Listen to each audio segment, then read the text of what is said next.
Good afternoon, everyone. I would like to welcome you to our Krasno Global Event today.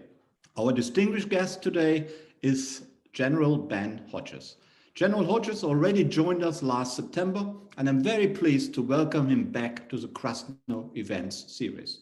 Today, we are talking again about Russia's war in Ukraine and should and will Ukraine take back Crimea. General Hodges will help us to assess the current military and strategic situation in that terrible war in Europe, which has now lasted for more than 1 year. I'm Klaus Larres, and I'm the Richard M. Krasno Distinguished Professor of History and International Affairs at the University of North Carolina at Chapel Hill. As I'm currently a visiting scholar at the Center for European Studies at Harvard University, right now I'm joining you today from Cambridge, Massachusetts. And here it is miserable with lots of rain and snow and really freezing temperatures. Not nice at all. Thank you all for joining us today. I'm very pleased that once again we have a very large international audience. Please submit your questions in writing with the help of the chat function at the bottom of your Zoom screen. Our Krasno assistants, Willow and Jess, will select your questions and read them out aloud to all of us. I'm more than pleased to welcome General Ben Hodges back to the Krasno Event series. Ben is one of the world's best military and strategic experts on the Ukraine war, on what is going on there and how to assess the shifting situation on the ground. General Hodges has had a long and highly successful military career in the US Army. He is a former commanding general of the US Army Europe. He served in this role from 2014 to 2017.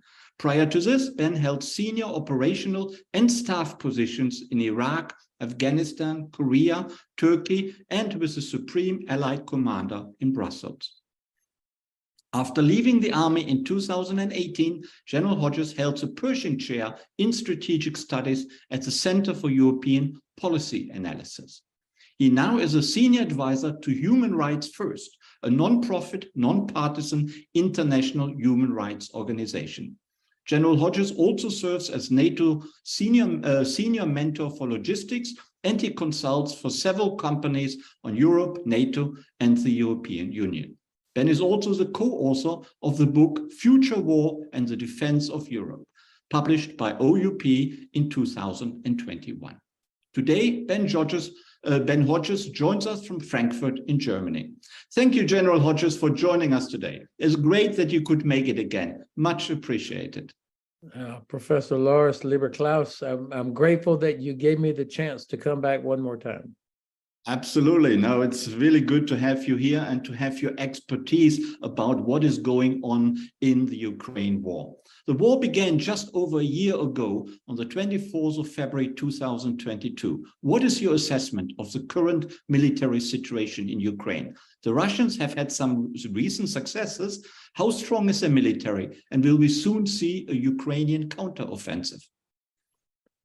So, It's a very, very difficult situation right now. And if you're a soldier there in and around Bakhmut, for example, or these other places, I mean, it is a level of violence that we haven't seen on this scale since, at least in Europe, since the end of the Second World War.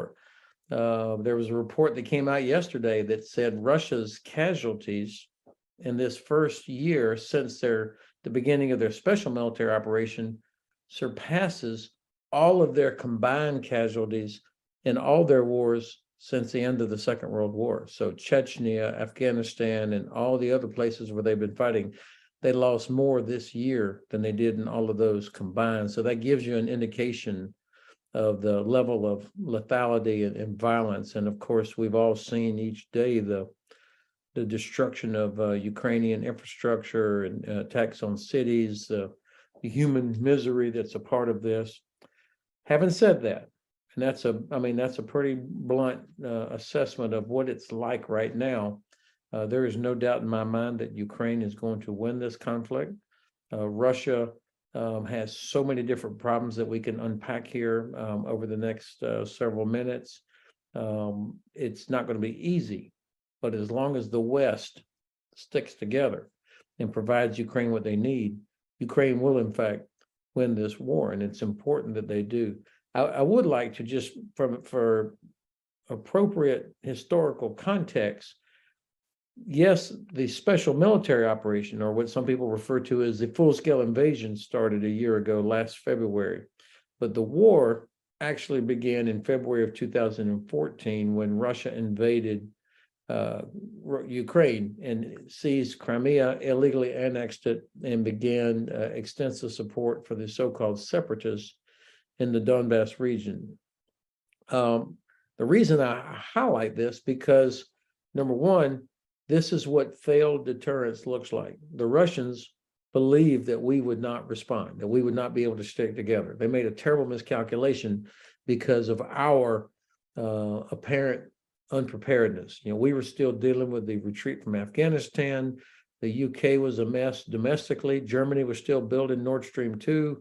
And so the Russians, you could almost see how they would think, we didn't do anything after Georgia, we probably would not respond. And we didn't do anything after 2014, so we probably wouldn't really respond or be able to stick together if they attacked again this past February. If I may interrupt you, would you say the West committed a serious mistake by being so mild about how they reacted towards both Georgia and Crimea in 2014? It was a catastrophic mistake. That's what this is what failed deterrence looks like. When a potential adversary thinks that you're not ready or are not willing, I mean, we know from 5,000 years of history that they will take advantage of that. So that's one reason that I wanted to highlight the fact that we have to go back to 2014 in terms of when it started. And then, of course, their annexation of Crimea has given them the most important, decisive part of Ukraine. And it changes everything. It gives them an advantage in the economic sphere as well as the military sphere. So yes, the special military operation started last February, but I think it's important to have the context. And then finally, there still are a lot of good, smart, well-intentioned people that just can't imagine that Ukraine will defeat Russia. That's just too big. But this has been going on for 9 years, and Russia only controls somewhere between 15 and 20% of Ukraine, despite having all the advantages. And so I think when you take a look at that, after 9 years, they still have not sorted out most of their major problems. This is part of the reason why I'm optimistic about Ukraine. Thank you. Tell us about the strengths of troops and equipment available on both sides. As you rightly said, there's been a lot of destruction and death and wounded. So on both sides, what actually is the existing strength? Yeah, it's hard to know exactly the numbers on the Russian side. There's been a lot of headlines about 500,000 new conscripts and hundreds of thousands of this or that. I don't believe any of those numbers. I think the Russians probably have total somewhere between 250, 300,000 troops involved in this conflict in and around Ukraine, which is more than what they started with, you'll remember. So they have gone through a couple of iterations of mobilizations, increased conscription. Wagner Group in particular, the private military company led by Mr. Prigozhin, has emptied the prisons. So they have gotten up, I think, somewhere in that range, but that's just raw numbers. That does not equal real combat power. It's hard to say how many their casualties are. The Ukrainian General Staff puts out every day what they think the number is, and I think it's somewhere around 135,000 killed, and then another tens of thousands that are wounded of Russians. I never trust numbers from anybody, even from my own soldiers, just because there's so many ways that these kind of things, the way they get reported, especially on that scale. So even if you cut it in half, though, I mean, that's an enormous amount of loss of life. The BBC put out a map a couple of days ago. It's fascinating, that shows the distribution of where all these soldiers, the dead Russians, originated. And you won't be surprised to learn that almost zero from Moscow. The vast majority of their casualties are happening out in far eastern part of the Russian Federation or the ethnic areas and the poor areas. Almost no families in Moscow are going to any funerals. I do trust the numbers that I see on vehicles, because British intelligence and organizations like Oryx and Bellingcat, they only credit a destroyed vehicle if they can have a photograph and can geolocate where it's at. So the numbers I do generally trust. On the Ukrainian side, the numbers are, I'm certain they've lost tens of thousands of soldiers killed and wounded. There's no, just given the nature of the combat and the intensity of it, not so many as the Russians, but nonetheless a huge number of casualties. But they do a good job, I will say, on two things. One, their medical evacuation has improved dramatically over the past few years, and especially this year. Whereas on the Russian side, you see almost no attempt to do what we would recognize as medical evacuation, battlefield treatment. So I suspect that the Russian died of wounds rate is significantly higher than it is for the Ukrainian side. On the other hand, I have no idea how many they really have, because Ukrainian General Staff is very, very disciplined about protecting information. So I don't know how many troops they have. I don't know how many actual casualties they've had. But in a war of attrition, they still have about 2 million women and men of military age that are prepared to step forward. So I don't think we're going to see Ukraine running out of people. Thank you. Thank you. You were just gone. Your audio was gone for a minute. What about the Western tanks and even jet fighters, which have been increasingly mentioned in the last few weeks? Will, first of all, do you think they will actually be committed? There was a report in the New York Times today that Western nations seem to be very hesitant to actually follow up on their promises and send tanks to Ukraine. And will it make a difference? It will make a difference, and they are showing up. Am I coming through? Oh, you come through, yeah. Okay, I'm sorry. They will make a difference. They are arriving. The U.S. tanks are going to come way late, and I think this was by design or whatever, but the solution that the U.S. chose for this means that these will be tanks that won't arrive probably till the end of the year.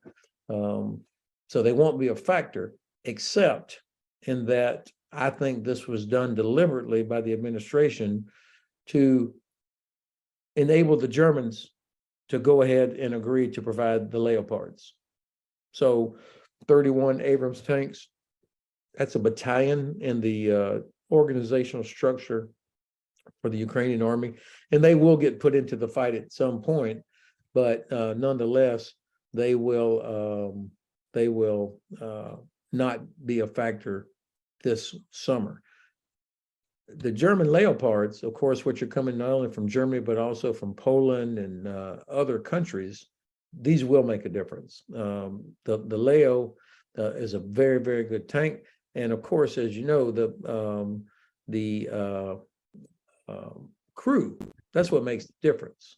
It's, do you have the women and men in these vehicles, are they trained to operate effectively? They will be able to defeat anything that the Russians can put on the battlefield. What is already arriving in numbers are the Bradley infantry fighting vehicles, German Martyrs, and other infantry fighting vehicles that are necessary as part of a combined arms team.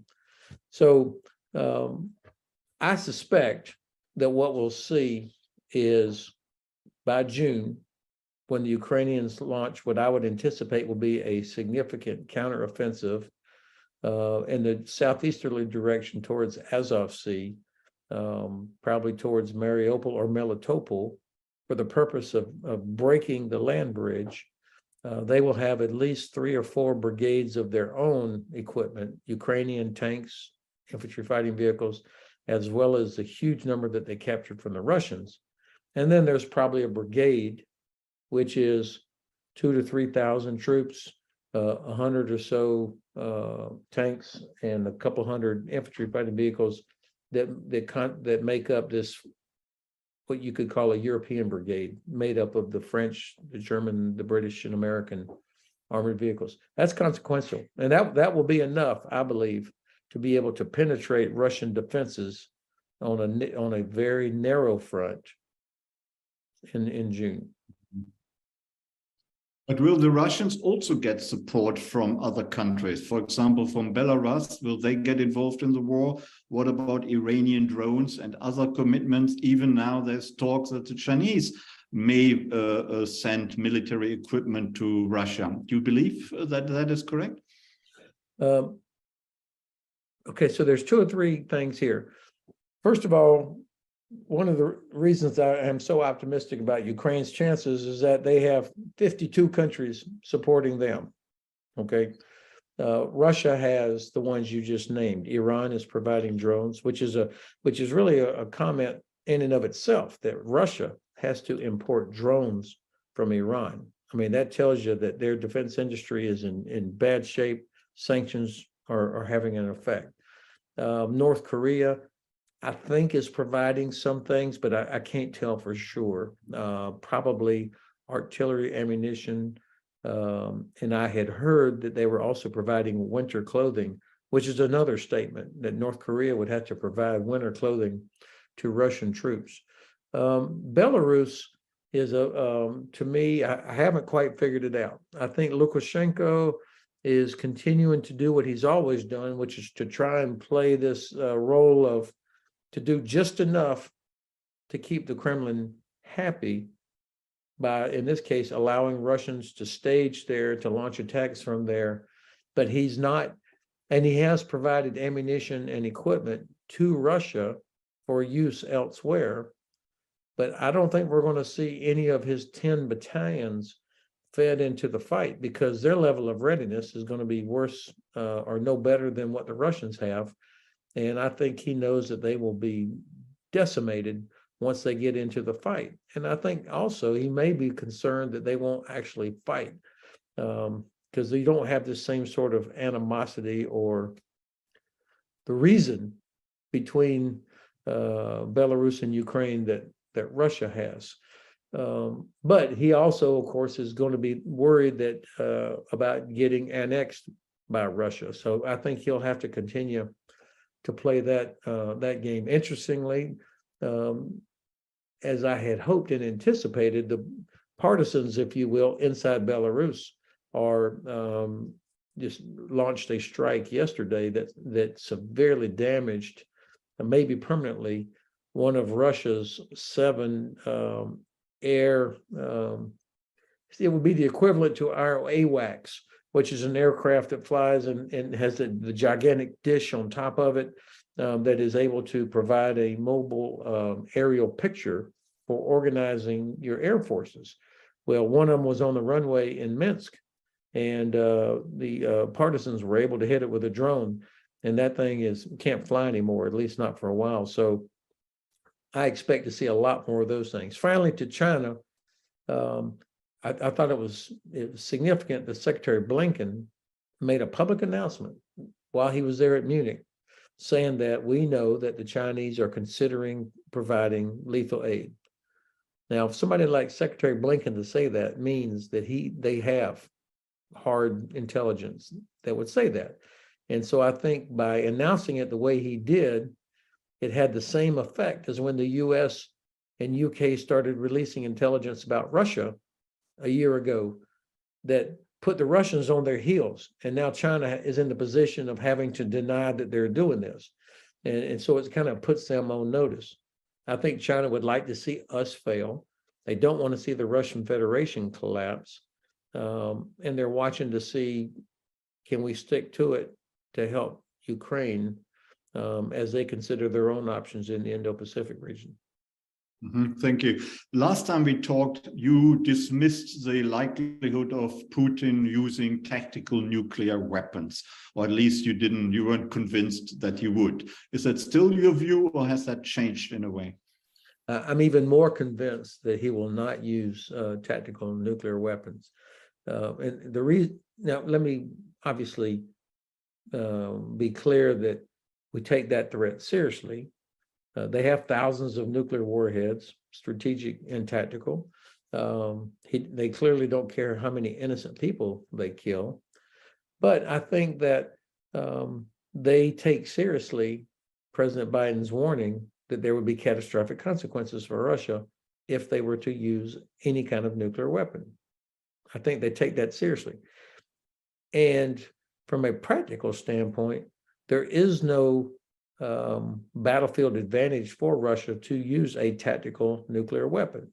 I mean, it won't change anything on the ground except it kills a few more innocent people, damages a few more buildings and towns, but it won't change anything on the ground.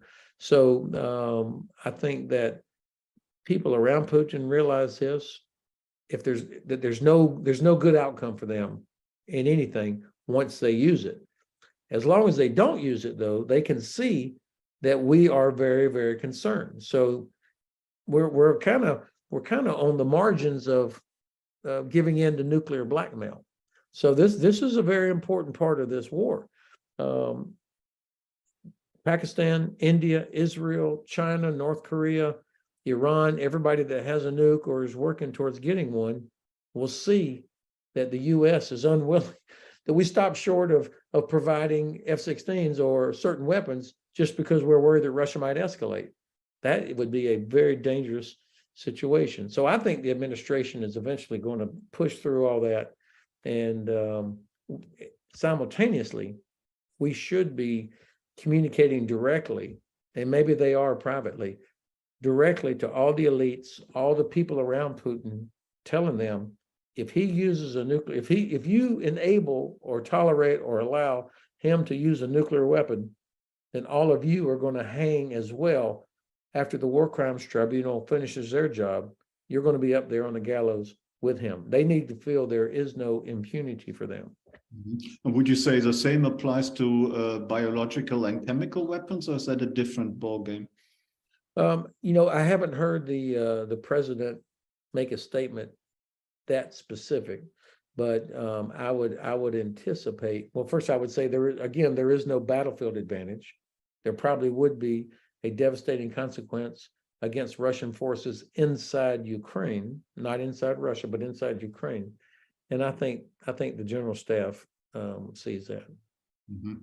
And when you look at Putin and his changing war plans, what are his aims by now? What are his latest war aims? Because he must have some aims. Well, everything that I see that comes from Kremlin spokespeople and President Medvedev, or former President Medvedev, and these guys, they keep saying nothing's changed. Everything's going according to plan. We've not changed any of our war aims, or any of our aims. So I would say it's still, at least publicly stated, to his own public, they're defending against NATO. I mean, that's the narrative that they've created now, that Russia is under attack from NATO, which of course is a totally false narrative, but they're having to sell this to their own public. I think actually what they want is to have control over the 4 oblasts that they have annexed here in recent months: the Zaporizhia, Kherson, Luhansk, and Donetsk, in addition to Crimea, which they had already illegally annexed. Get control of all that, and then say, okay, we're ready for a ceasefire, and then be able to, I mean, that would be something that they could point to as, look what we did, this is a success, we denazified these areas, and they would still control Crimea if that was the end game. And I think that's probably if they're honest with themselves, that's probably the best that they could hope for. Thanks. You are based in Frankfurt in Germany, and the German chancellor has, of course, been exposed to a lot of criticism for his hesitant, reluctant, hesitating situation regarding providing aid to Ukraine. But the Germans themselves say they are providing actually an awful lot. That is highly unfair criticism. How do you see the evolving situation in Germany? Well, the fact is, Germany is the number 2 or 3 provider of military aid to Ukraine in terms of equipment, supplies, ammunition, all sorts of different things. I mean, when I saw that Germany provided a Patriot battery, that was huge. Or the Iris-T air defense system. They finally made the decision on Leopards. They have provided Martyrs, the infantry fighting vehicle. The Panzerhaubitze 2000, which is the self-propelled howitzer, and thousands of rounds of ammunition. This is a lot of stuff.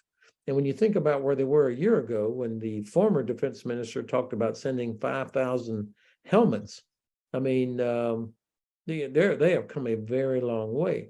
The problem is the messaging. I would bet that 95% of my fellow Frankfurters here have no idea that Germany is the number 2 or number 3 donor. I think Berlin still lacks the self-confidence to talk openly about, this is what we're doing. And so I have heard Chancellor Scholz say publicly last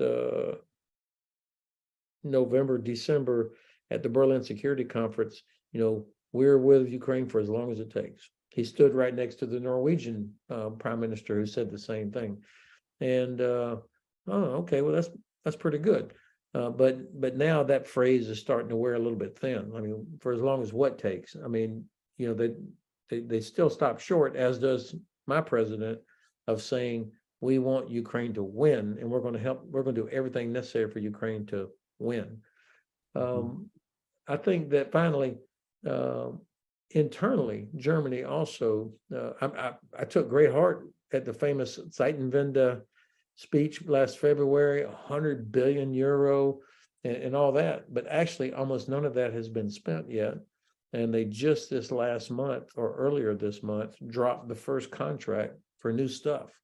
So it's not because Chancellor Scholz was being dishonest. It's because the entire apparatus has got to go through a massive Zeitenwende. It's not just a decree by the Chancellor's office.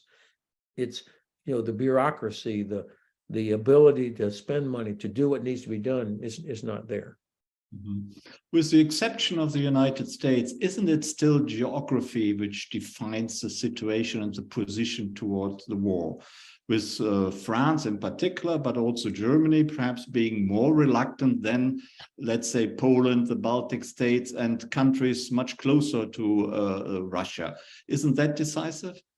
Well, certainly our allies in Estonia, Latvia, Lithuania, Poland, Romania take this much more with a much greater sense of urgency than do Germany and France, for example. But I have heard President Macron, even he's talking about winning now. The German Defense Minister Pistorius, the new defense minister, who I think is a significant improvement for Germany, he even talked about winning. So there is a disparity, but it's not quite so stark. Certainly, Sweden and Finland have demonstrated their concern and their sense of urgency by applying for membership in NATO, which, by the way, I do think this will eventually happen. I don't know if it'll happen in time for the NATO summit in Vilnius in July. I hope it does, but this is frankly depends on Turkey. But interestingly, UK, they've had a sense of urgency from the beginning, and they're as far away as anybody from the actual proximity. I listened to Prime Minister Kallas of Estonia at the Munich Security Conference, or maybe it was another conference before that, and somebody had made the comment that, come on, the Russians, they only got this far, and then they eventually had to pull back. And she goes, yes, this was after Bucha. She goes, yes, that's true. But the land that they did take in those first 2 weeks equals the size of Estonia, Latvia, and Lithuania. So even though they were eventually defeated and pushed back, in a couple of weeks, the Russians did capture the equivalent amount of terrain. And so for them, that means, and we see what happens in towns that the Russians overrun. So for them, that they know that this is about life and death for them if they're that close to Russia. Mm-hmm. There are increasing calls almost everywhere, including the Western world, for peace talks, that the two sides should really get together and begin talking to end the carnage. And recently, the Chinese came out with their so-called peace plan, and they called for the same initiative. Do you think it is time to talk, or is it too premature, or is it even impossible to talk right now? Well, that Chinese offer lasted about an hour and a half, I think. I mean, they had no credibility because it was also within the context of, they're looking to give weapons to Russia or ammunition.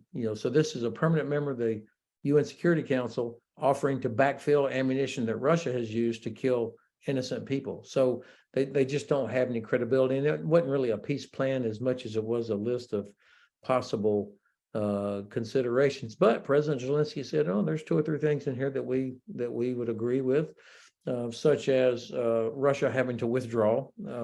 So I think right now there's very, very little likelihood of any serious peace discussions. I think the Kremlin doesn't want it yet. They don't want to get engaged, not in a meaningful way, until they think they can have what it is they really want. And I think on the Ukrainian side, I mean, what's in it for them?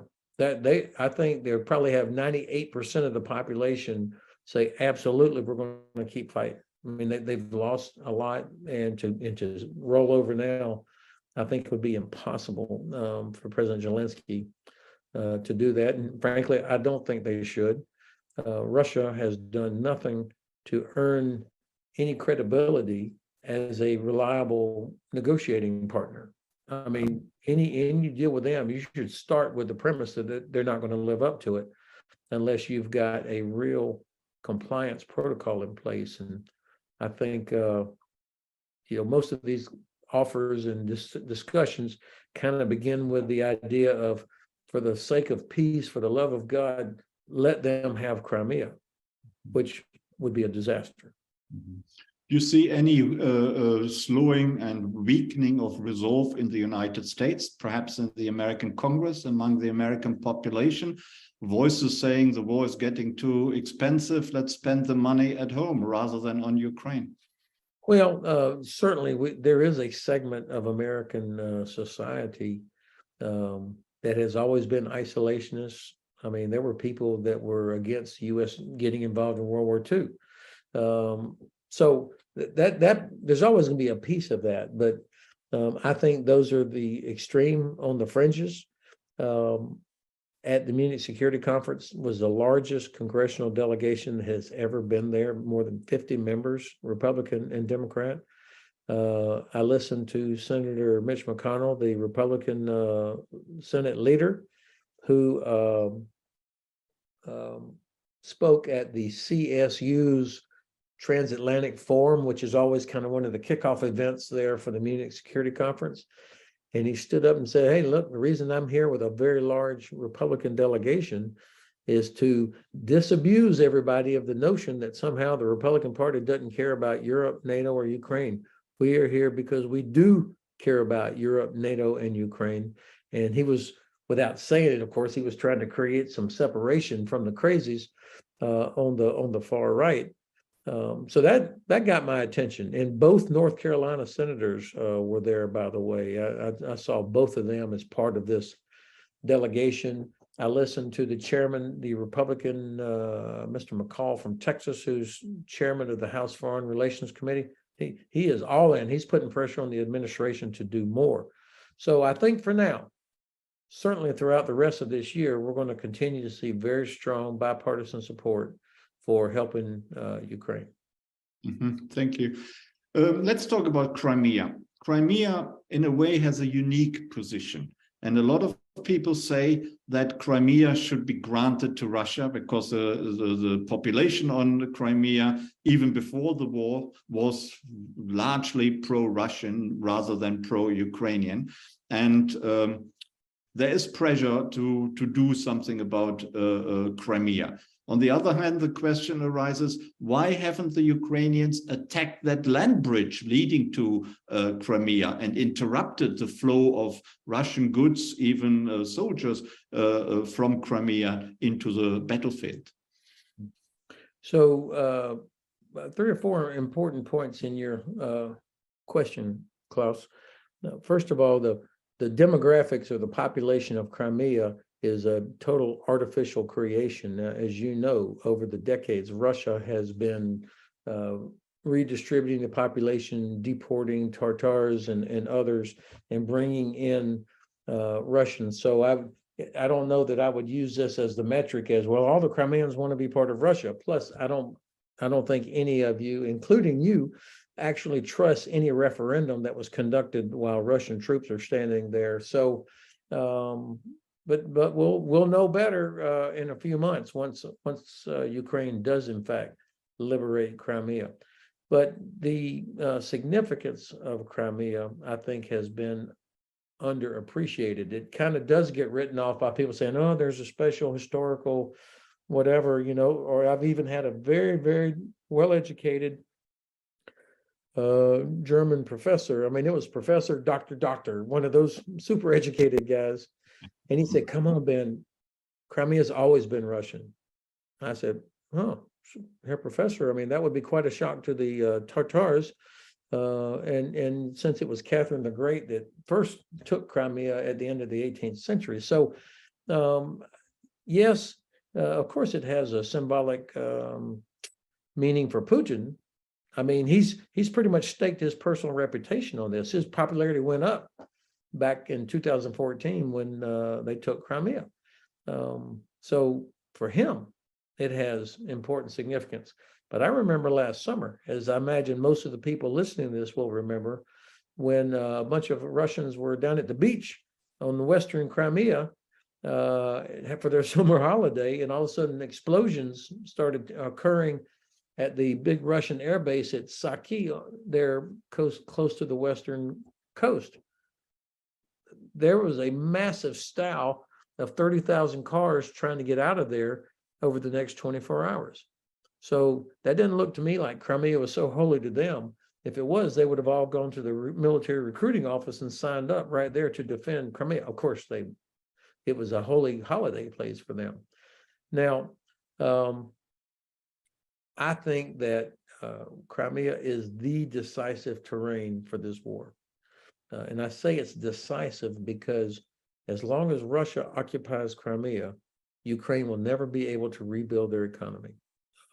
Russia will continue to block ships from going in and out of Azov Sea, so that even after Mariupol and Berdyansk are liberated, those two factory towns, port cities, will never be able to come back to life because Russia controls the Kerch Straits.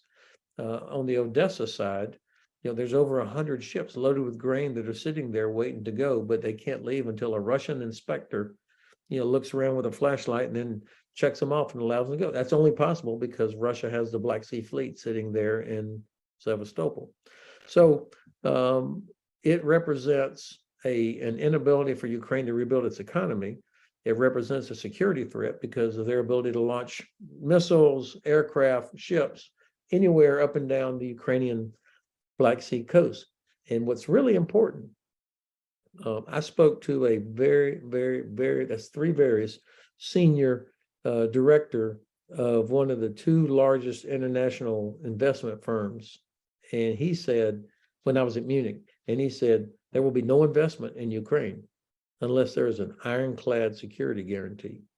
And Ukraine will never be secure as long as Russia occupies Crimea, which means there will be no Marshall Plan. There will be no rebuilding of Ukraine. And so that means 4+ million Ukrainian refugees will continue to live in Germany and Poland and Netherlands and everywhere else because they have nothing to which they can go back. So this is strategic. Donbass is important, but you could kill every Russian in Donbass and that would not change the outcome. Liberating Crimea, that changes the outcome. You said that the Ukrainians will liberate Crimea in the next few months. How are they going to do that? And why are you so optimistic that they will actually be successful? Well, of course, there is a gigantic caveat next to that prediction. The caveat is that we provide the Ukrainians what they need, which is long-range precision weapons. So if you imagine in your mental map, Crimea, there's only two roads, two land routes, or what we would call a line of communication that connect Crimea to Russia. One is over the Kerch Bridge, which was hit last fall, of course, and I anticipate the Ukrainians will revisit that again. The other one is the so-called land bridge that connects Crimea to Russia via Melitopol and Mariupol. So, So what you have to do is isolate Crimea first by severing those two lines of communication. We've already mentioned the Kerch Bridge. The way you sever the land bridge is what they're doing already. They're starting to hit the bridge at Melitopol, which they can reach with some systems, but not enough. So that's an attempt to begin disrupting that line of communication. But also, I think this armored force that they are building up will be used probably, my guess is June, when you've got ideal weather conditions, and these brigades that they have been building will have had the chance to train and practice and be ready to launch their attack. That will sever that land bridge. And now you're in a position where you can start bringing up more HIMARS and begin to make the Crimean Peninsula untenable. So don't think of a big blue arrow of infantry assaulting across that very narrow Perekop Isthmus. That would be very, very difficult. Instead, think of how they are going to make it untenable. You know, you have this famous North Crimean Canal that diverts water from the Dnipro River. For sure, they're going to cut that again to turn off water going in there. I mean, this is like medieval siege warfare. You turn off the water, you isolate it, and then you bring up the siege howitzers, which are HIMARS. Now, what they have so far has a range of 90 kilometers. That's not long enough. So that we have got to get them other capabilities that would allow them to reach out to 150, 200, 300 kilometers. That means ATACMS, which is the 300-kilometer rocket that's also fired off of HIMARS, or the Gray Eagle drone, which carries Hellfire missiles and can loiter for about 25 hours. Something called the ground-launched small-diameter bomb, which you have started providing, or they will be provided, that have a range of 150 kilometers. And then I think the UK is going to provide something called Storm Shadow, which also has around 100 or so kilometer range. These are the capabilities. Now, people say, what about F-16? Yeah, I'm all for it. We should have done that months ago. But for me, it's not the platform or the system, it's the capability that matters. So I don't care how they do it. There are several different weapons that could be provided to achieve that effect we're talking about of isolation and then making it untenable so that the Russian Navy cannot operate from Sevastopol. The Russian Air Force cannot fly out of there. And so that's how you set the conditions for Ukraine liberating Crimea before the end of August. Two questions. Why hasn't the water and the electricity already been cut off? That should have been possible even without a full-scale liberation and invasion. Secondly, if you use these or give the Ukrainians this long-range capability, including missiles, how can you be sure that the Ukrainians will not use it against Russia proper? St. Petersburg, Moscow, and you know what I mean. Yeah. So on the water, I don't know exactly why they haven't already done that. Obviously, they're aware of it because they blocked it in 2014. And then when the Russians captured Kherson, they were able to unblock it. So I don't know. I don't have enough fidelity on the ground of, is this something that could be done with weapons, or would you have to have actual boots on the ground engineer capability? I don't know that. That's a good question. I'm sure that the general staff will have thought through that. As far as long-range weapons used inside Russia, first of all, the Zelensky government has already said they wouldn't do it. I mean, if that's a condition for the U.S. to give them ATACMS, for example, they've already said we have more than enough targets in Crimea and in Donbass that we would rather be hitting anyway, versus using these precious few ATACMS against a Russian airfield somewhere deep inside Belgorod or something like that. Now, of course, today they already use their own drones to hit a Gazprom terminal several hundred kilometers southeast of Crimea. So, and then there was one, I think they hit a target or crash landed about 60 miles south of Moscow. So the Ukrainians are not sitting on their hands. I mean, Ukraine was the heart of defense industry of the Soviet Union. So they have technology, they have engineers, they know how to do stuff. But I think this is they would not use, because it would be so easy for us to turn it off. I mean, we would know they did it. And I think the Ukrainians would much rather have these things to help them inside Ukraine, no matter how good it would feel to put an ATACMS right in the middle of a big, giant, fat Russian airbase somewhere else. Thank you. So how is this war going to end? All wars end, and this war will need to end. Who is going to win, to be the winner, the loser, and above all, how do we get an end and an armistice? How do we get there?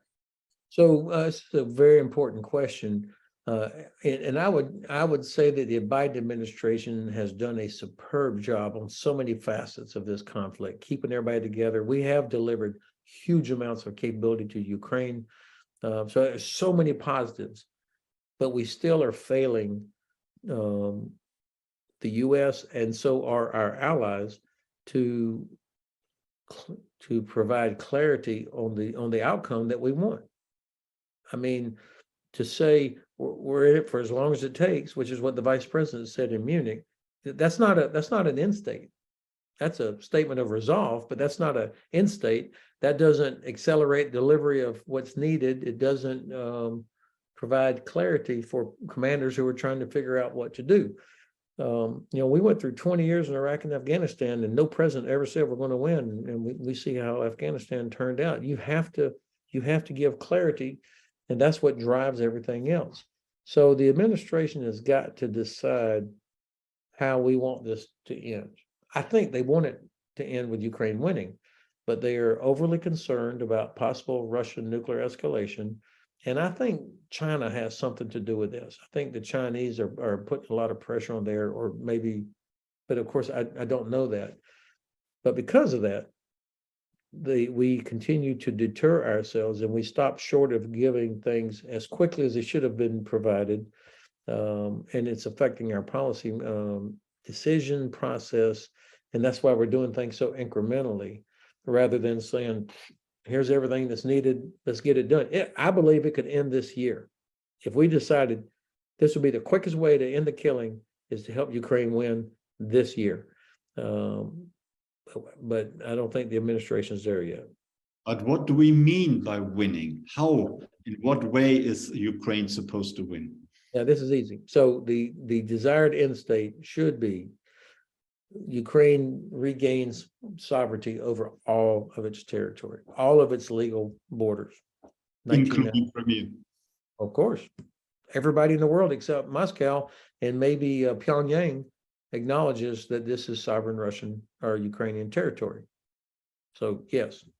Number two, there are thousands of Ukrainian children that have been deported over the past few years. They all have to be brought back. Number three, accountability for war crimes. I mean, Russia acts with absolute total, at least they seem to think they have total impunity. And, I mean, we see it every day. Missile strikes, there's probably another one that's going to be happening tonight, hitting apartment buildings and shopping centers and power grid. mean, these are war crimes. And the others are well documented, the killing of people in so many different towns that the Russians had occupied. And then the broader crime of war of aggression. So that's why getting a tribunal in place is so important, so that the Russians know that they're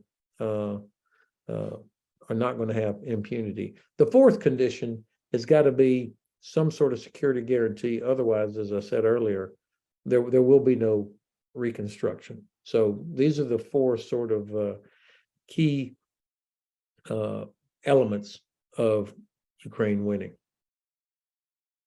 Thank you. What about the future of Putin and Russia? There's increasing concern, well, some people are relieved about it, that Russia may break up, while others are severely concerned about that prospect. Do you believe there's something in that? Have you heard anything about it? I do believe that there is a very real possibility that the Russian Federation could begin to break apart next year, depending on how, what happens in Crimea, what happens on the other side. When you look at these the characters over there, you have Prigozhin, who spends most of his time doing TikTok, visiting his own troops, and criticizing Shoigu and Gerasimov, the defense minister and the chief of the Russian general staff. I mean, very publicly. And I think he sees himself either as the savior for Putin or the successor.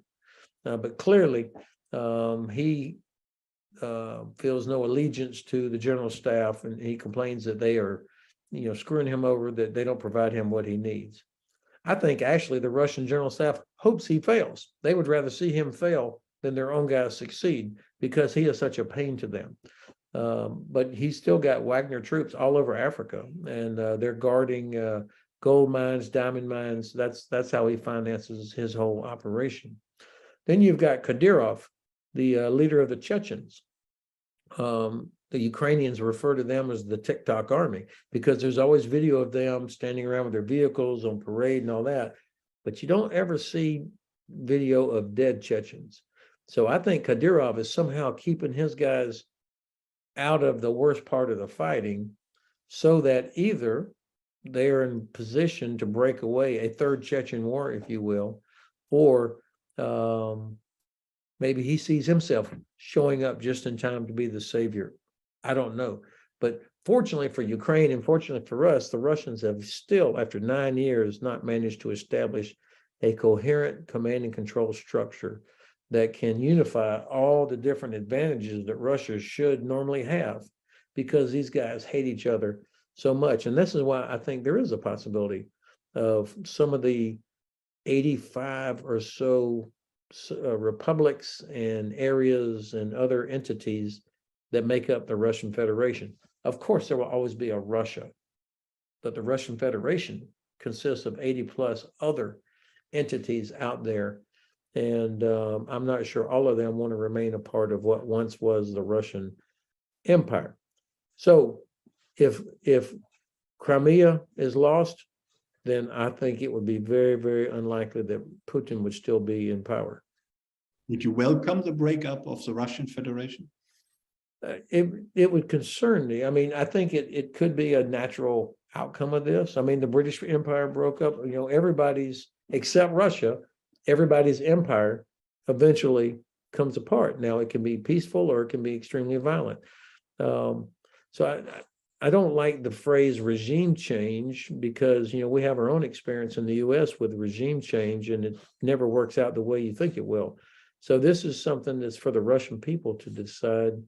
But we should, you can't dismiss it out of hand. We should be thinking about, what are the implications? What happens to all these nuclear weapons? What happens to the control of the energy infrastructure? There will be violence as certain regions see that maybe this is their chance to finally get out from under the yoke of the Kremlin. But I would not be scared of it. And we should not be scared that whoever comes after Putin might be worse. I can't imagine anybody that would be worse. So we should not be scared of that. Mm-hmm. Let me ask you a couple of more questions, and then we open it up to questions from our audience. The first one would be, what, in your view, are the geopolitical implications already of the Ukraine war? Think of the global South, India, think of Central Asia, think of Taiwan and China. What, how do you see that, these consequences of the Ukraine war? Well, from a geostrategic perspective, we see what failed deterrence looks like. I mean, we've been reminded what we've known from thousands of years of history, that if there is an aggressor out there, or an autocrat or a dictator, if they see opportunity, they're going to exploit it. And we failed to react properly after 2008 and 2014, and so here we are. So that's one thing that is a major takeaway for me. We've also been reminded that not everybody sees the inherent beauty and value of supporting Ukraine. I mean, there are a lot of countries in Africa. Almost every country in Africa either abstained or voted in favor of Russia in the recent UN General Assembly non-binding statement, because, you know, they see opportunity, advantage, or profit when Russia or China operates and brings investment, even if it results in these terrible debt traps. The fact is, we have not consistently invested or worked hard enough to have the relationships necessary in Africa and in some other parts of the Middle East and Asia. I think it's probably been a little bit of a surprise that India and Brazil have not been more pro-West, because each of them has their own geopolitical issues with which they have to deal as well. Iran is for me, this is well beyond my expertise. I mean, they have got a terrible situation at home. These incredibly brave women that are continue to protest out there despite a crackdown, that's still, I mean, this is still going on. It's not getting the same coverage it was, and maybe it's not on the same scale, but that's still going on. So Iran doubling down on the crackdown of them and handcuffing themselves to Russia, I can only believe that they have been given some sort of indication from Moscow that will help them accelerate their nuclear development, that there's some kind of huge advantage for them to do this, because obviously they're not winning any friends. And then finally, of course, China is in such an important role here as a permanent member of the UN Security Council. They've been caught with their hand in the cookie jar, planning to provide weapons to Russia. We'll see if President Biden said he didn't think they're actually going to go through with it, and I would agree with him on that. But they're watching closely to see how much resolve and steel the West has. I mean, are we willing to see it through to help Ukraine defeat Russia? Are we really serious about defending all of our values, sovereignty, international law, freedom of navigation, human rights? Are we really serious about that? And if not, then I think China will see that they could pretty much almost do whatever they want in the Indo-Pacific region. Thank you. You've been retired for a few years from active military service. So do you miss that you're not active right now in this very important situation? Every day, I wish that I was either with our soldiers as they train and prepared, and we were doing their NATO jobs, you know, of deterrence and defense, and then also to be able to go in and out of Ukraine to see for myself, you know, what's going on, to help us understand so how we could be more helpful. Of course, I miss that, but there are people younger, fitter, and smarter than I am that are in charge now, and so it's time for me to have stepped aside. I'm really impressed with General Cavoli, the Supreme Allied Commander, General Williams, the Commander of U.S. Army Europe, and the others, what they're doing. And Americans can be very proud of these leaders. I tell you what I do miss, Klaus. I really miss having the communications guy follow me around. I mean, I used to always have this sergeant that was an IT expert everywhere I went. He was with me or she was with me because, you know, on this phone here, I am, let's just say I'm not literate on most modern communication systems. So I really miss having that sergeant with me. Thank you. We have plenty of questions from our online audience. Willow, would you be so kind to ask the first question? I'm sure there are plenty of interesting questions. There are quite a few. Let's start with this one. A couple people actually have asked about the apparent hesitation on the part of the US to provide missiles and other military support to Ukraine. And what they ask is, what is the American motive in all of this? So this is the most frustrating thing for me. And I think it stems from the fact that we can't say we want Ukraine to win, or we have stopped short of saying that. And therefore, we find reasons or concerns of why we don't want to perhaps provoke Russia.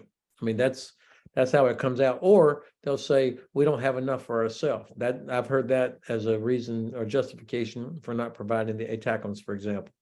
Or on the M1 tanks, well, it'll take too long to train. It's a maintenance problem, and all the. I mean, so all these things start sounding like excuses, and I think it boils down to we don't have the clarity of how we want this to end. If we did, I mean, we wouldn't be having all these debates about, you know, what kind of fuel does the M1 tank? I mean, as I listened to all the discussions about M1 tanks, I started wondering, well, why the hell do we have them if there's so many problems with them?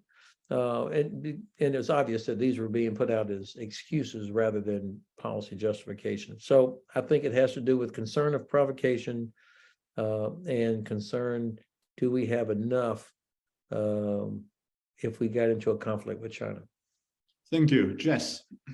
Yes, we have another question. If Crimea is non-negotiable, does that mean that this war has been fought or it has to be fought to complete victory? Or do you see room for negotiations centering around other issues such as NATO membership? So this is really an excellent question. And I think a lot of good people are trying to figure out a way to, is there some path to a negotiated conclusion that is acceptable. At this point, I don't see that, but I could imagine at some point, let me back up it. I mean, it has always been a principle of the alliance that nations get to make their own choices, that Russia does not get veto authority over who joins NATO. So I think to offer up that, okay, we promise Ukraine will never join NATO, would be a break with a long-standing policy. And also, that's not why Russia went into Ukraine. They weren't worried about Ukraine joining NATO. What they really are worried about is Ukraine being in the European Union and becoming so successful economically and the quality of life going up. And so to have a large, booming, successful liberal democracy on the border of Russia is something that Putin could not possibly tolerate. So the NATO thing, I always thought that was a part of the fairy tale narrative. Now, I have heard people say, well, what if Crimea had some sort of special status where Russia would leave it, but Ukraine would not put troops on there? That on the surface, that says, okay, well, that might answer the problem of Ukraine's economy and so on. But then you wake up and realize Russia has violated so many agreements about that region already.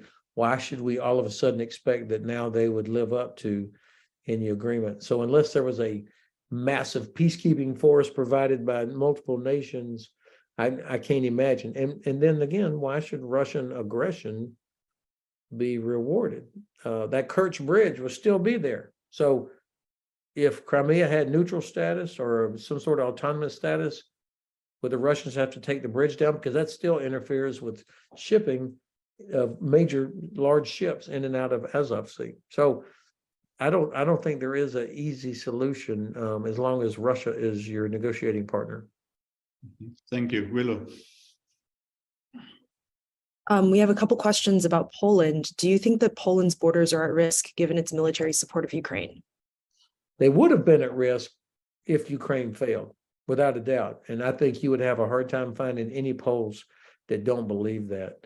They've got a few hundred years of history with Russia. And so, they are growing their military as fast as they can. They're modernizing as well as expanding the size of the military.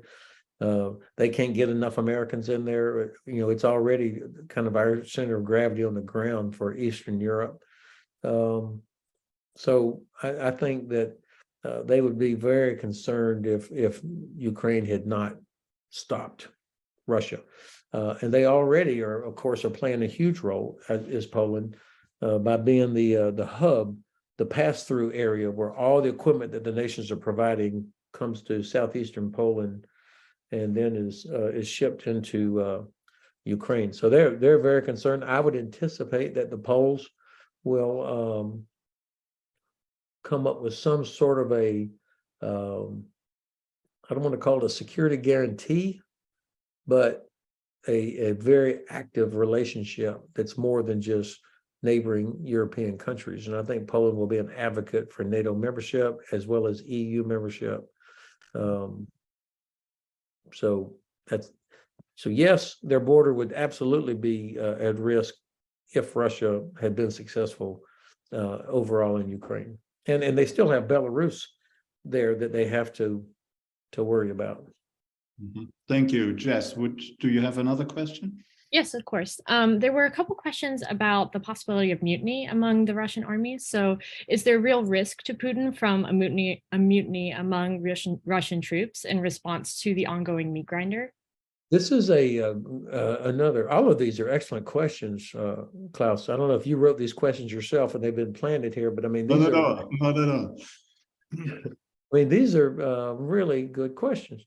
There have been multiple reports of local level units refusing to fight.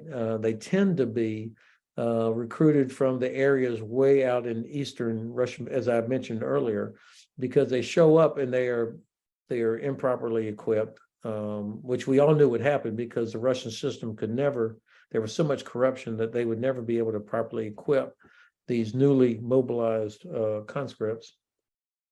And they are being fed into a meat grinder. I mean, it's a brand new private can see that his life is going to be about, till the end of the day, the way that they're being pushed in there.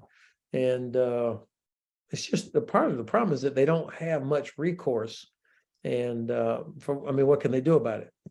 And, the Soviets were famous for having NKVD sections that were behind the attacking Soviet units, to make sure that they didn't turn around and run. So they've relied on this kind of brutality for a long time. I saw a report the other day of a unit.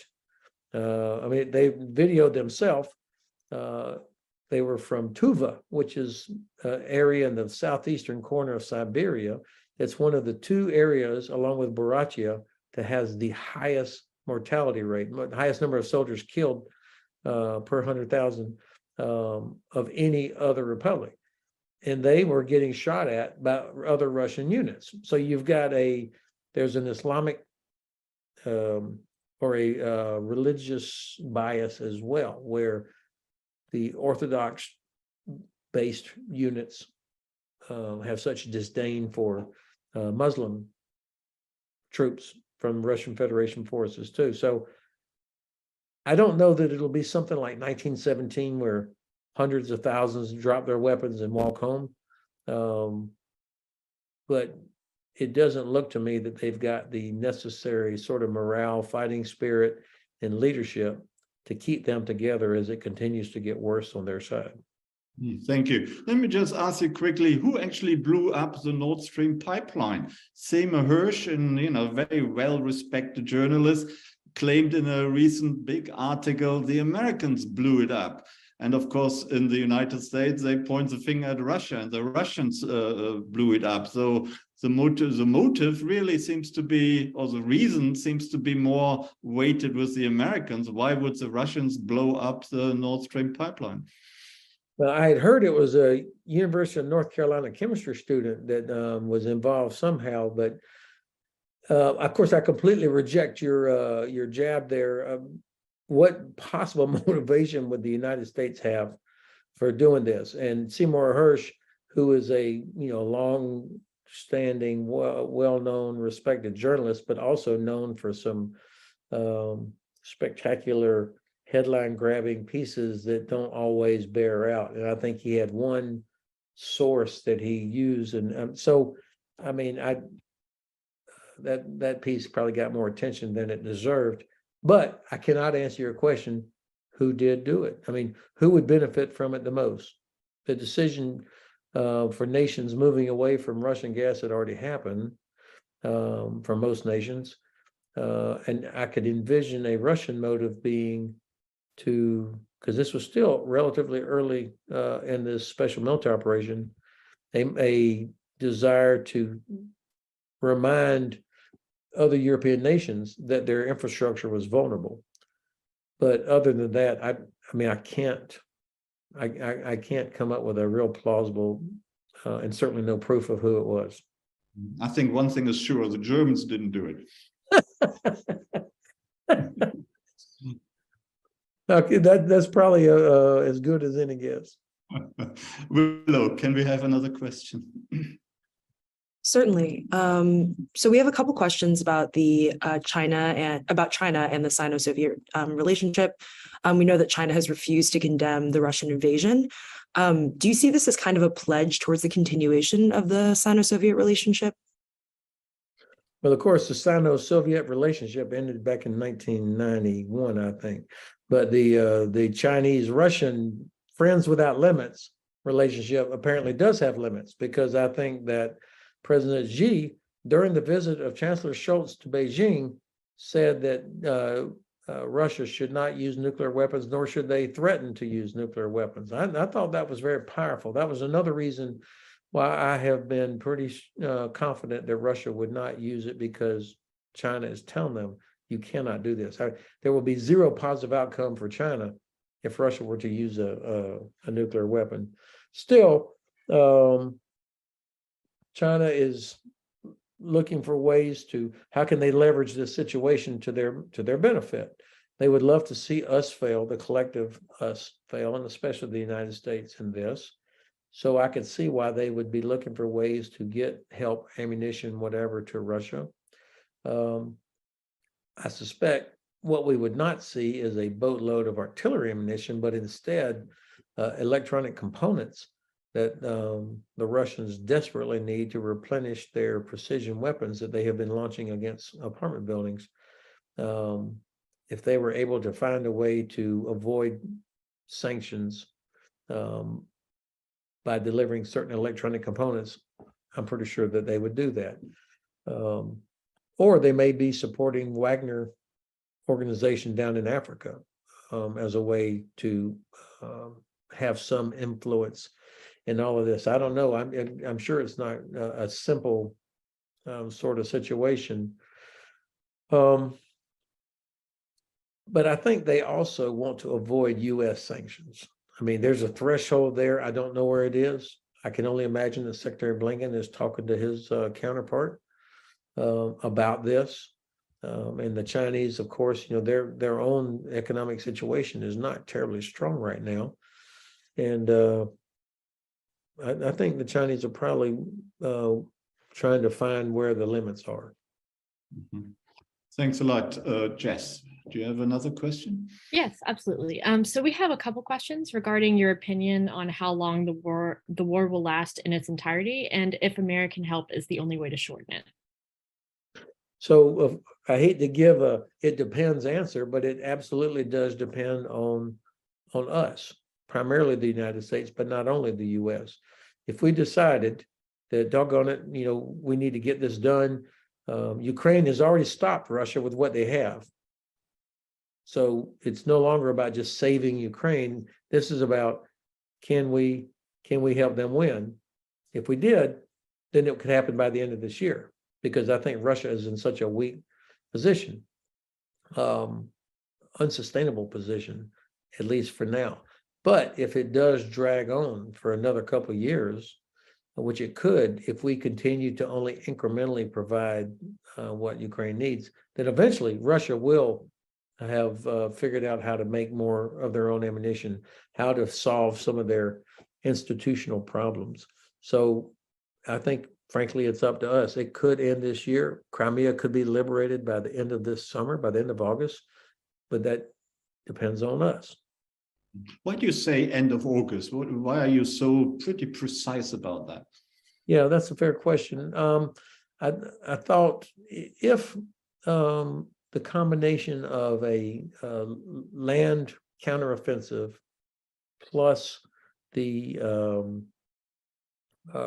use of precision weapons, that 3 months, June, July, August, would be enough time for them to make Crimea untenable, that the Black Sea Fleet would have had to have left.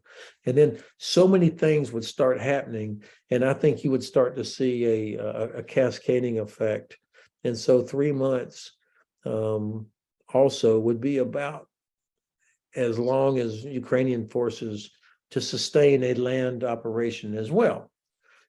So that's probably, I'm sure I'll be found out here in a few months that, okay, well, it'll actually be middle of September or something like that.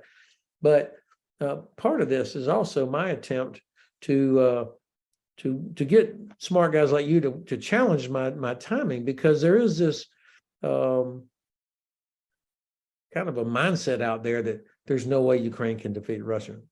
And I would say, no, actually, I think they can do it in the next 6 months if we do this, this, and this. Because I don't believe that the Russians have the ability to stay in the field. I think that their so-called offensive is going to culminate by around May. And the Ukrainians can see that, just like the Ukrainians saw that the Russians were going to culminate last summer around August. And that's when they launched their counterattack, which liberated Kharkiv and all that other area in the month of September. So same kind of situation, I think, is very possible. The Russian Black Sea Fleet is unable to do anything other than go out and launch missiles against apartment buildings. The Russian Air Force, think about this. In a year, the Russian Air Force has not destroyed one train or one convoy bringing equipment and ammunition from Poland to Ukraine.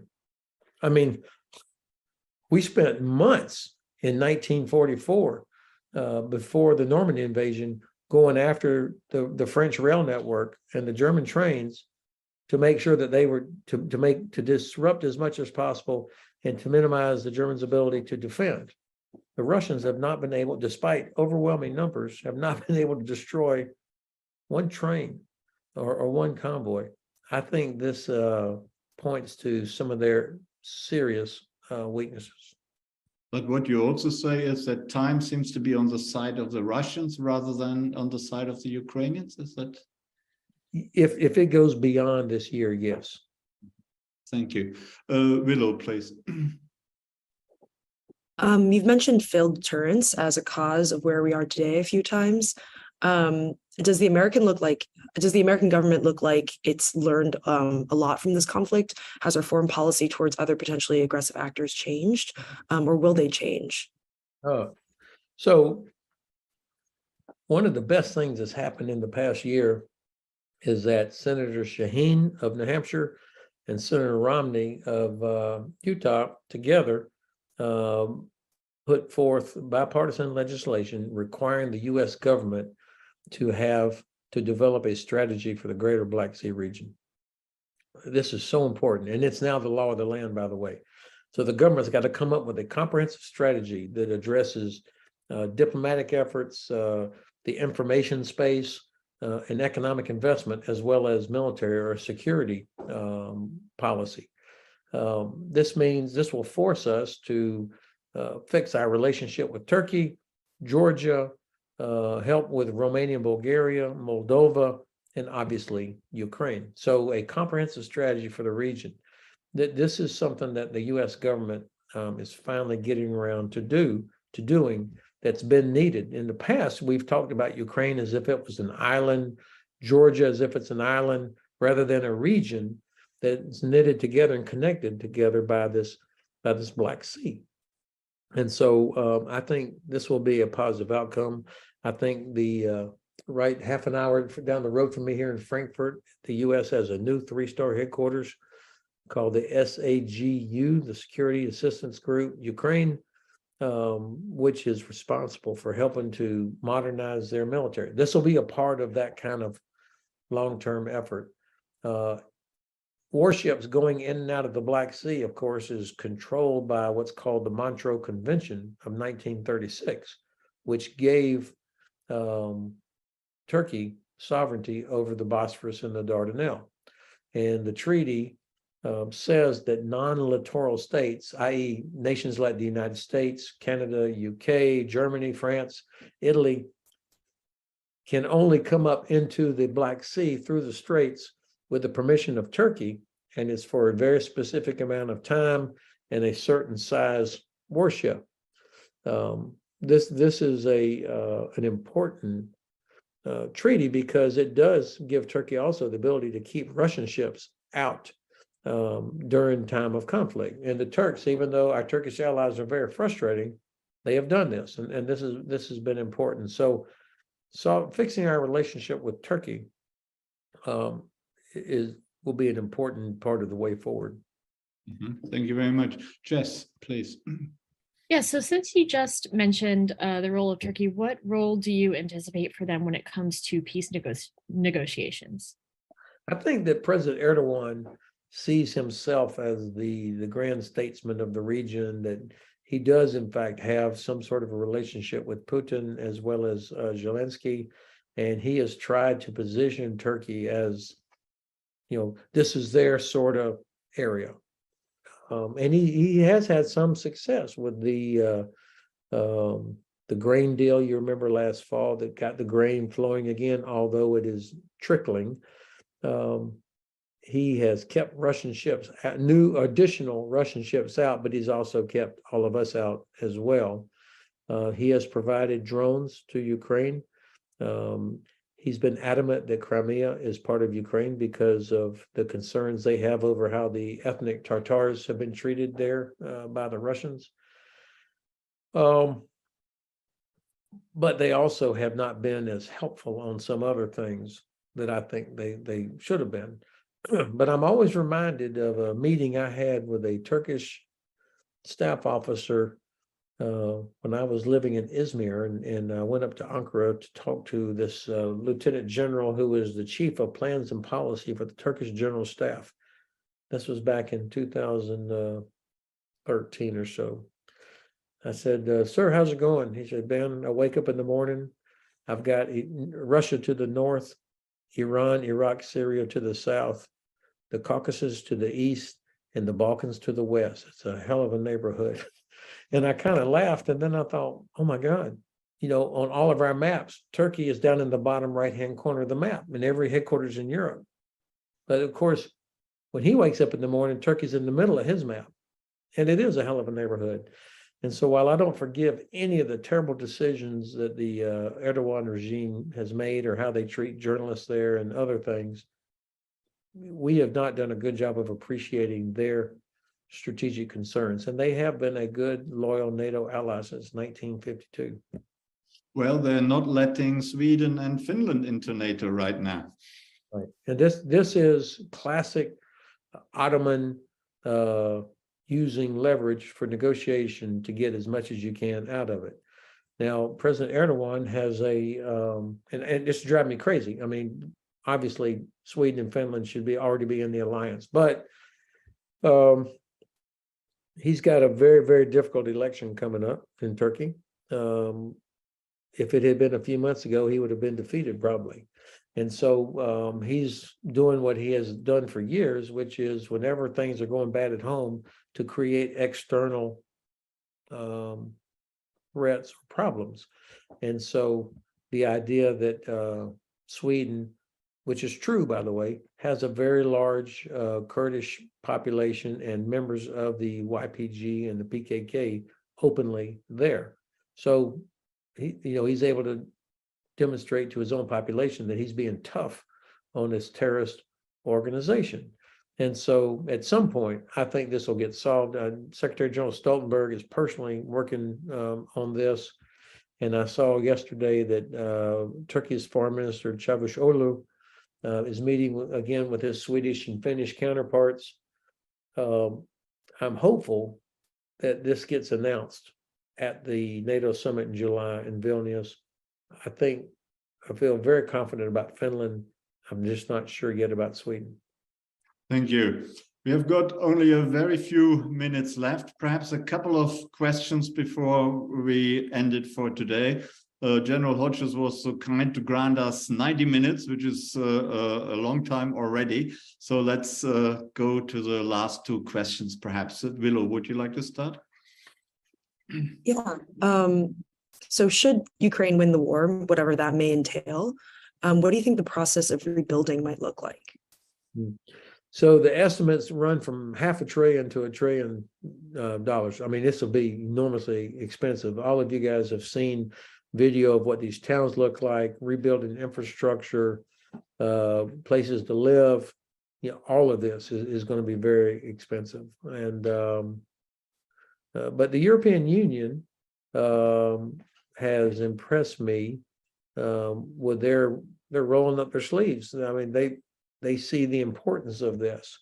And I think on the U.S. side, I heard Senator Chris Murphy back in October at an event, and he said, look, we're committed to helping Ukraine win, but I mean, the taxpayer cannot continue to do this. So I think the U.S. is going to expect Europe to pick up the majority of the bill, or else private investors.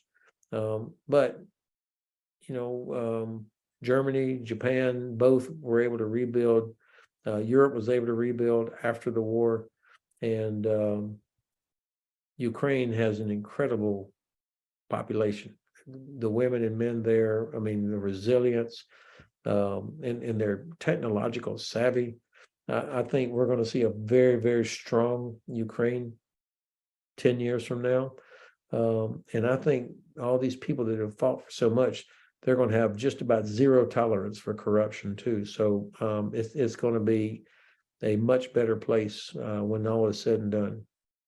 Thank you. Jess, a final question, please. Sure. Do you think that the demilitarization of the Black Sea is a viable option as a result of an anticipated Russian defeat? Why? I don't know why we would want to, why those nations would agree to demilitarize it. I mean, freedom of navigation is not a gift. It's something that has to be enforced. And so if you don't have a naval presence out there to do that, then you lose an important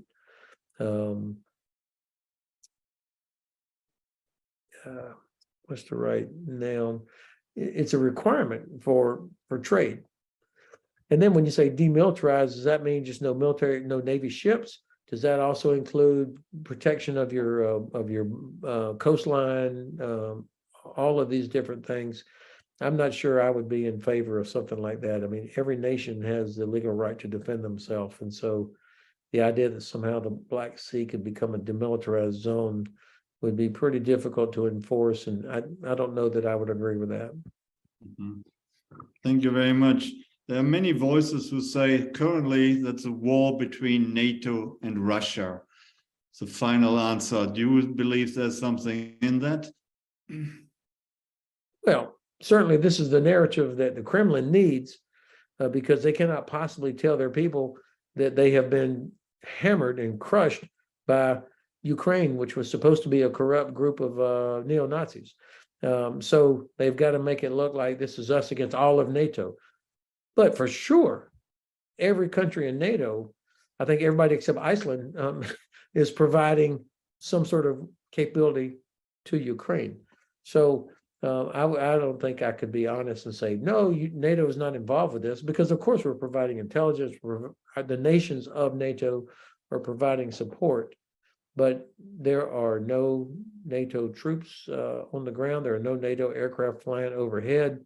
We are providing them capability. Thank you very much, General Hodges. It has been a great pleasure. Your insights were stunning. Once again, we learned an awful lot, both analysis-wise and information-wise. So it has been really a great pleasure to have you here. I hope you gained something from our conversation and the many questions as well. And thank you very much for joining us today. It was an incredible privilege for me. And your two teammates there, Jess and Willow, and the questions that came in from outside. As I told you before we started, I always like that part, to hear, so I can hear what other people are thinking about things, and it makes me, always forces me, just like the last question about demilitarization. It's not something I had thought about, so to have to kind of think through those things is helpful for me. And even though I've lost my voice now, I'm grateful for the opportunity.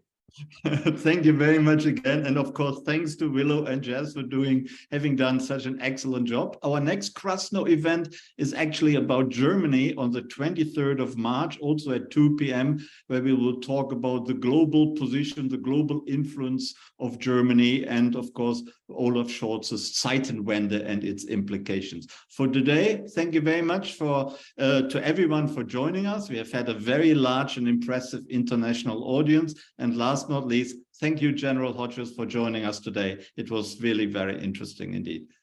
Good night. Good night. Bye-bye.